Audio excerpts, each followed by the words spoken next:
মোসা ফিরোজ ভাই, আপনাদের দুজনকেই আমি দীপু ভাই বলে ডাকি। দীপু ভাই, আপনাদের দুজনকে আমি একই প্রশ্ন করতে চাই, কারণ অনেকগুলি প্রশ্ন আছে। কিছু প্রশ্ন আপনাদের দুজনকে একই করতে চাই। একটু সংক্ষেপে যদি আপনারা দুজনই এই বিষয় নিয়ে কথা বলেন। আমি প্রথমে একটু জাহেদ ভাইয়ের কাছে জানতে চাইবো যে জাহেদ ভাই, 24শে জুলাই মাসে পর 26শে জুলাই এসেছে। জুলাই স্পিরিট, সংবিধান সংস্কার, রাষ্ট্র মেরামত, নতুন রাজনৈতিক বন্দোবস্ত, ন্যায় বিচার বা ভয় ভিত্তিহীন সবার জন্য সমান বিচার, এগুলি যদি আমরা বিবেচনায় নেই, মানে আমি যদি আবার বলি, জি জুলাই স্পিরিট, সংবিধান সংস্কার, রাষ্ট্র মেরামত, ন্যায় বিচার বা সকলের জন্য সমান বিচার, এগুলিও যদি আমরা বিবেচনায় নেই, তাহলে এই দুই জি বছর পরে আপনি পরিস্থিতি কেমন দেখছেন? দেব ভাই, আপনার কাছেও আমরা একই প্রশ্ন নিয়ে আসবো, কিন্তু আমরা জাহিদ ভাইকে একটু শুনে জি নিই। জি। জাহিদ ভাই, আপনি যদি একটু সংক্ষেপে এই ব্যাপারগুলি একটু যদি। ধন্যবাদ আপনাকে। দেখেন, এই 2 বছর সময়ে আমরা জুলাই যে লক্ষ্য নিয়ে, যে আকাঙ্ক্ষা নিয়ে জুলাই বিপ্লব সংগঠিত হয়েছিল, আমি এটাকে অবশ্যই বিপ্লব বলবো। যে এটা নিয়ে যদিও বিতর্ক, বিপ্লব, অভ্যুত্থান কি এইরকম একটা আলোচনা আছে, তারপরে আমি বলবো যে এই জুলাই বিপ্লব সংগঠিত হয়েছিল, সেটার এখন পর্যন্ত আমরা অনেক কিছুই পূরণ হয়নি, আবার অনেক কিছু পূরণ হয়েছে। কি পূরণ হয়েছে আমি যদি বড় দাগে বলি, যে আমরা একটা মোটামুটি মুক্ত পরিবেশে জাতীয় নির্বাচন করে একটা নির্বাচিত সংসদ সরকার পেয়েছি। এই আগে মানুষের ভোটাধিকার ছিল না। এই যে একটা বড় জিনিস, পরপর 3 দফায় আপনি জানেন, রাতের ভোট, আমিডামের ভোট হয়েছে, রাতের ভোট হয়েছে, ভোটারবিহীন নির্বাচন হয়েছে। এই যে পরিস্থিতির একটা সৃষ্টি হয়েছিল, মানুষ ভোট দিতেই যেত না, আওয়ামী লীগের লোকজন ভোট দিতে যাওয়া বন্ধ করে দিয়েছিল, এরকম একটা পরিবেশের সৃষ্টি করা হয়েছিল 17 বছরের স্বৈরাচারী শেখ হাসিনার শাসন আমলে। সেই অবস্থা থেকে মুক্ত হয়ে একটা নির্বাচন অনুষ্ঠিত হয়েছে। ওকে। আপনি হয়তো বলতে পারেন যে সেই নির্বাচনে আওয়ামী লীগ অংশ নেয়নি। আওয়ামী লীগ ছাড়া কিংবা তার সহযোগী 14 দলীয় জোট ছাড়া অন্য সবাই অংশ নিয়েছে। আওয়ামী লীগ রাজনৈতিক কার্যক্রম নিষিদ্ধ রয়েছে, এবং এই জাতীয় একটা গণ অভ্যুত্থানে কিংবা বিপ্লবে যখন যে শক্তি পরাজিত হয়, ফ্যাসিস্ট পালিয়ে যায়, তারা নির্বাচনে অংশগ্রহণ করার নজির অতীতে আপনি আমার চেয়ে অনেক ভালো জানেন যে খুব একটা নেই বিশ্বব্যাপী, যে বিপ্লবের মাধ্যমে কাউকে পরাজিত করলে তারা নির্বাচনে অংশগ্রহণ করেছে, এরকম নজির নেই। সো আমি বলবো, একটা সুষ্ঠু অবাধ নির্বাচনের মাধ্যমে একটা গণতান্ত্রিক পরিবেশে অ্যাটলিস্ট মানুষ যারা ছিল, ওকে। আওয়ামী লীগের যারা ভোটার ছিল, তারা তো তাদের ভোটাধিকার প্রয়োগ করতে পেরেছে, নির্বাচন একটি এটা নিয়ে কোনো বাধা ছিল না। নির্বাচন একটি পয়েন্ট। একটা বিষয়, জি, এটা জুলাই বড় আকাঙ্ক্ষা। অর্জন। জি, জুলাই দ্বিত- অর্জন। দ্বিতীয় দ্বিতীয় যে বিষয়টি বলবো, যে অন্তর্বর্তীকালীন সরকার জুলাই সনদ দীর্ঘ আলোচনার মাধ্যমে রাজনৈতিক দলগুলোর সাথে আহ 6টা এবং পরবর্তীতে 11টি সংস্কার কমিশন গঠন করে। এর মধ্যে মূলত 6টি কমিশন, সংবিধান সংস্কার কমিশন সহ 6টি কমিশন, যাদের পরবর্তীতে আহ ঐকমত্য কমিশন করে রাজনৈতিক দলগুলোর মধ্যে মোটামুটি ঐকমত্যের ভিত্তিতে একটি জুলাই জাতীয় সনদ প্রবর্তন করেছিল, এবং এটাকে মানুষ ব্যাপকভাবে সমর্থন জানিয়েছে, এই জুলাই জাতীয় সনদকে। এবং রাজনৈতিক দলগুলো, বিশেষ করে মেইন স্টেক হোল্ডার যারা এই মুহূর্তে রাজনীতিতে, তারা প্রত্যেকে এটাতে স্বাক্ষর করেছে।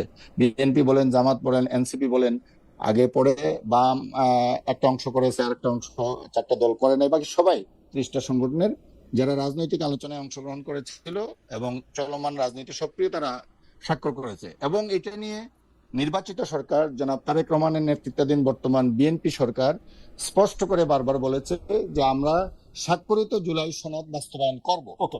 জুলাই সনদ এই আরেকটা। জায়গাটাতে জুলাই একমত। সনদ একটা। জুলাই আরেকটা সনদ একটা। পয়েন্ট, যে জি। বাস্তবায়ন করব, জি। কিন্তু এটার যে গণভোটের অংশটা এবং যে জুলাই আদেশ, এখানে 3টা জিনিস আপনি স্পষ্টতই জানেন।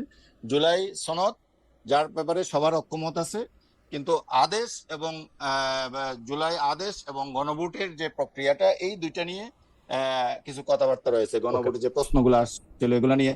তো সেইখানে একটা বিরোধ আছে সংস্কার পরিষদ, সংবিধান সংস্কার পরিষদের, যেটা না, ঠিক আছে। শপথ গ্রহণ নিয়ে একটা বিরোধ তাদের মধ্যে হয়েছে, এখানে বিরোধ। আপাতত শুরুর ক্ষেত্রে আপনি যদি আচ্ছা, কি আমি সর্বক্ষেত্রে সংক্ষেপে বলছি। তো এইখানে আপনি যেটা বলতে চাচ্ছেন, একটা একটা ফাউন্ডেশন আছে যে আমরা কিভাবে রাষ্ট্রটাকে মেরামত করব, যেটা জুলাই আকাঙ্ক্ষার মধ্যে ছিল, এর একটা ফাউন্ডেশন এই জুলাই সনদের মধ্যে আছে।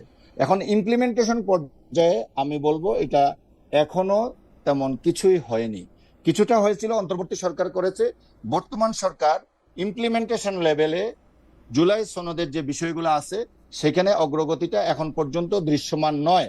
তারা বলছেন আমরা করব, এবং আমরা বিশ্বাস করি তারা এটা করবেন, কারণ জুলাই সংস্কার প্রস্তাবের বিএনপির ছিল, আমরা পুরো ইনক্লুডেড হয়েছে। জাহিদ ভাই, আমরা পুরো ব্যাপারগুলি নিয়ে একটু আলোচনা করব। আপনি জুলাইতে তবে কি পাইলেন ন্যায় সেটা? বিচার, ন্যায় বিচার, রাষ্ট্র মেরামত, আপনি রাষ্ট্র মেরামতের কথা তো বললামই যে এটা প্রক্রিয়াধীন, বাট এটা কাঙ্ক্ষিত অগ্রগতি নেই। ন্যায় বিচারের কথা যদি বলেন, আগের চেয়ে এটা অনেক উন্নত হয়েছে, কিন্তু আরো সুযোগ রয়েছে এই সমস্ত জায়গায় কাজ করার। ভয়ভীতির পরিবেশটা, আমরা কথা বলার ক্ষেত্রে মিডিয়া স্বাধীনভাবে, আগের চেয়ে অনেক স্বাধীনভাবে কাজ করছে। এখন ডিজিএফআই অফিসে যেতে হয় না, এসবি অফিসে যেতে হয় না, এই জাতীয় জায়গাগুলোতে আছে, কিন্তু মিডিয়ার ভূমিকাটা এখনো প্রশ্নবিদ্ধ নানা কারণে, নানা পর্যায়ে। সেটা আপনি সময় দিলে আমি এই নিয়ে কথা বলতে আমার মনে হয় যে আপনি মোটামুটি পরিষ্কার করেছেন। আমি শুধু দুটো প্রশ্ন আপনাকে বলে রাখি, এই দুটো ব্যাপারে নিয়ে নিশ্চয়ই আপনি কথা বলবেন। আপনি বলছেন যে অন্তর্বর্তীকালীন সরকারের সময় রাষ্ট্র মেরামতের কিছু বিষয় ইমপ্লিমেন্টেশন করা হয়েছিল, এই সরকারের সময় করা হয় না। আপনি যদি একটু আলোকপাত করেন অন্তর্বর্তী সরকারের সময় আসলে কি করা হয়েছিল যেটা এই সরকার করতেছে না। দুই হচ্ছে যে মুখের না, এটা আমি পরে আপনার কাছে শুনবো, মানে মুখের কথা ছাড়া, মুখের কথা ছাড়া ন্যায় বিচারের কথা আপনি বলতেছেন যে আগের চেয়ে ভালো হয়েছিল। আমি এটার মধ্যে একটু দুই পয়সা দিয়ে রাখি, ন্যায় বিচারটা কি আসলে আগের চেয়ে ভালো হয়েছিল বা আগের চেয়ে ভালো হয়েছে সেটা আপনি আসলে কিসের ভিত্তিতে বলতেছেন সেটাও যদি একটু আপনার বলেন। ভয় ভীতি ছাড়া মানুষের বিরুদ্ধে এই মুহূর্তে জাহিদ ভাই, আপনি হয়তো আমার চেয়ে বেশি খবর রাখবেন, এই মুহূর্তে বাংলাদেশে যত লোকের নামে যত ভুয়া মামলা আছে, কার কি পরিচয় ছিল সেইটার কথা আলাদা। এই মুহূর্তে যত ভুয়া মামলা ছিল, আমার বিবেচনায় এত বেশি ভুয়া মামলা পৃথিবীতে কোনো সময় কোনো দেশে ছিল না। এটা হলো আমার বিবেচনা, ছিল আমার বিবেচনা সেটা ছিল। এত বেশি ভুয়া মামলা না জাহিদ ভাই, আপনি বলবেন, আমি বলি সংখ্যা তো ডিবেট হতে পারে, ঠিক আছে, আমি কথা বলবো যখন আসছে। আপনি জানেন যে 18 এবং 24 নির্বাচনের আগে, বিশেষ করে 18 নির্বাচনের আগে কি পর্যায়ে ভুয়া মামলা দেওয়া হয়েছিল। 400টা মামলা একই দিনে দায়ের করা হয়েছিল, যেখানে কোনো ঘটনাই ঘটেনি। 18 আর 24 এর ক্ষেত্রে আমি অবশ্যই বলবো যে অনেকগুলি রাজনৈতিক বিবেচনায় ভুয়া মামলা দেওয়া হয়েছিল। সেই মামলাগুলি বেশিরভাগ, এই যে আপনি 60,000 মামলার কথা বলা হয়, 60 লক্ষ নেতা কর্মী, দলীয় লোকদের চরিত্র জাহিদ আমি বলি, বেশিরভাগের মামলার চরিত্র 18 আর 24 এর ক্ষেত্রে 18 আর 24 এর মামলাগুলির চরিত্র বেশিরভাগ ক্ষেত্রে এক, নাম শুধু অজ্ঞাত পরিমাণ, নাম শুধু অমুক গ্রামকে গ্রাম, সেগুলি দেওয়া হয়েছে। কিন্তু এখন টার্গেট করে করে জাহিদ ভাই, আমি বলি টার্গেট করে করে, এই যে আমি এই কথা বলতেছি, আমি বলতেছি শুধু অন্তর্বর্তীকালীন সরকার সময়, এই সরকার সময় উঠে নাই মামলা। জাহিদ ভাই, আপনি ন্যায় বিচারের কথা বলতেছেন যখন, তখন এটা ন্যায় বিচারের কথাই বলতে হবে, কিন্তু নতুন করে তো দায়ের হয় নাই। আমি সেই কথাটাই বলছি, এখন কি গত 4 মাসে কি নতুন করে কোনো মামলা দায়ের হয়েছে? সেই রকম তো হয় না। আমি দেখছি নতুন করে, যাতে আপনি খোঁজ নিলে জানবেন, নতুন করে মামলা দায়ের হয়েছে, পুরনো মামলাগুলিরও জামিন হইতেছে না। আপনি সেটা বলতে পারেন না, না না সেটা ঠিক আছে। তাহলে আইন শৃঙ্খলা বলতে পারেন, বিচারকরা তো চেয়ারে বৈশা মানে ন্যায় বিচার করতেছে না জাহিদ ভাই। আপনি যদি দাবি করেন যে ন্যায় বিচার প্রতিষ্ঠিত হয়েছে, আমি না না না আমি বলছি, আমি না, আপনি খেয়াল করে দেখেন, আমি বলেছি যে আগের চেয়ে অবস্থার উন্নতি হয়েছে। আমি সেই মাপের মধ্যে বিচার বিভাগ, আমি সেই মাপের মধ্যে যাব না। আমি দেখব আগেও ন্যায় বিচার ছিল না, এখনো ন্যায় বিচার হয় না, এখনো নাই, এটা আমি নিজেও বলছি। তো আমি এটাও বলছি নাইটা আমরা বলি আগের চেয়ে ভালো কিনা যায় না, এখন ইমপ্রুভ করেছে, কিন্তু এটা যথেষ্ট কাজ করার। আমি ল্যাঙ্গুয়েজটা ইউজ করেছি যে এখানে আমরা ইমপ্রুভমেন্টটা আবার আপনার কাছে শুনবো জাহিদ ভাই। কিন্তু আপনি যেগুলি বলেছেন সেগুলি একদম স্পষ্ট ভাষায়, আপনার সাথে দ্বিমত করার কোনো সুযোগ এখানে নাই।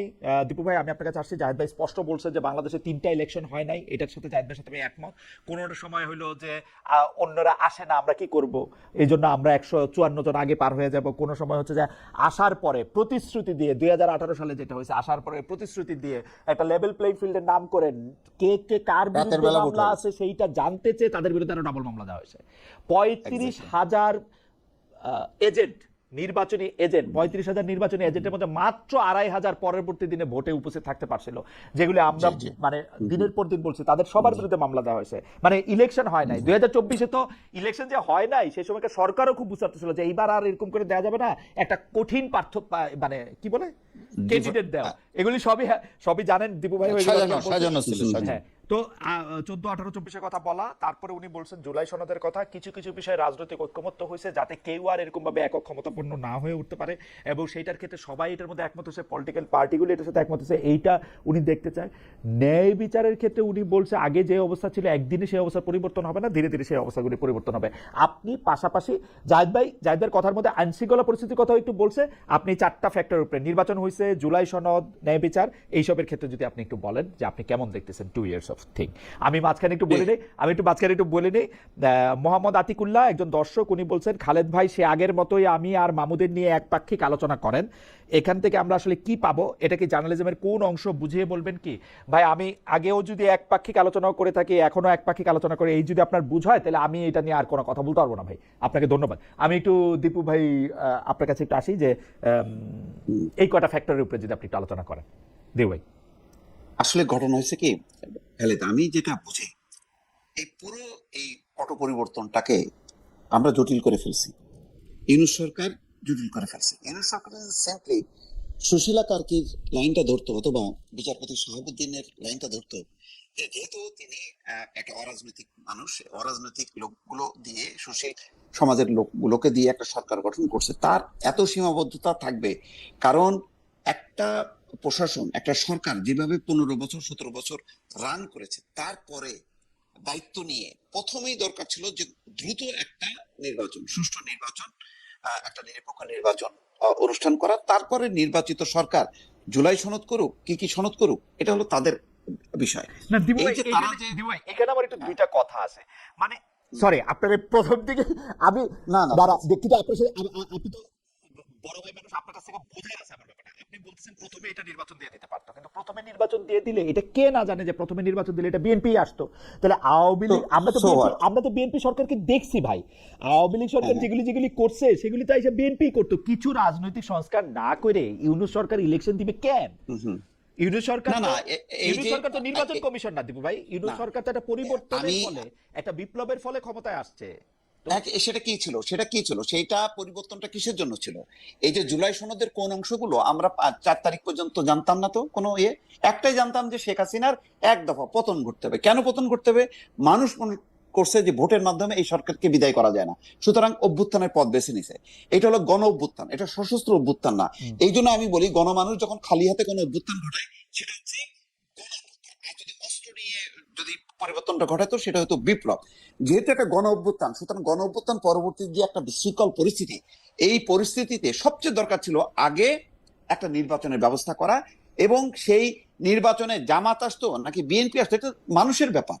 এটা তো কে আসবে না আসবে, সে করবে কি করবে না, এটা তো আমি সিদ্ধান্ত নেব। আপনি সিরিয়াসলি মনে করেন যে জুলাই আগস্টের মধ্যে এতগুলি মানুষের মৃত্যুর ফলে যে ক্ষমতার পরিবর্তন হয়েছিল সেটাতে ইউনূস সরকারের কাজ হইতো খালি একটা ইলেকশন দেওয়া, নির্বাচন কমিশনের মতো খালি একটা 3 মাসের জন্য একটা ইলেকশন দেওয়া, এইটাই হয়তো সবচেয়ে উপযুক্ত? ওই সময় কি আমরা আসলে নির্বাচনের জন্য আসলে প্রস্তুত ছিলাম?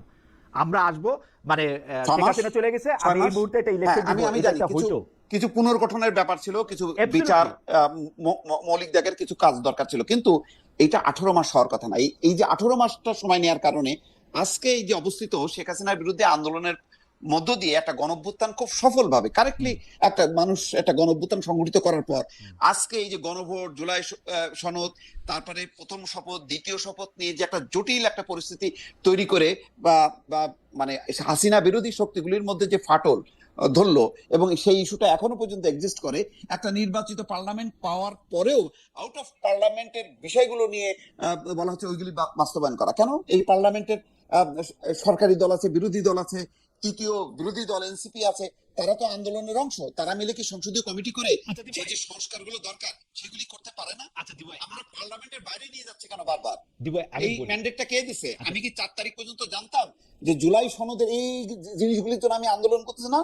আমি তো আন্দোলন করতেছি একটাই, যে শেখ হাসিনার পতন ঘটানোর পর একটা নির্বাচনের মধ্য দিয়ে রাজনৈতিক দল জনগণের ম্যান্ডেট নিয়ে সে যা যা করার সেগুলি করবে।